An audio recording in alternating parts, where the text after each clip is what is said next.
Но Наурuz, прежде всего, это праздник. Новые лица, новые постановки.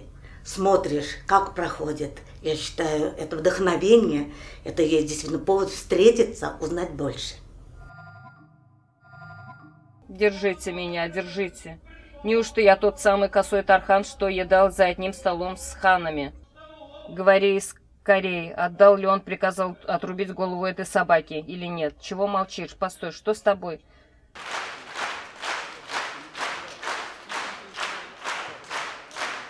Фарид Рафхатович, будучи нашим педагогом, он возил разные фестивали, и мы, конечно, выступали там со своими студенческими спектаклями. Среди них мне запомнился именно вот этот Наурuz фестиваль, и предыдущие года он уже обосновался здесь, в Казани. Тогда уже мы сами стали как-то сравнивать другие фестивали с Наурузом. Мне, конечно, в Nauruзе тепло, уютно, как у дома, как будто у нас есть, опять же, педагог Фарид Рафхатович, тем более он поставил спектакль.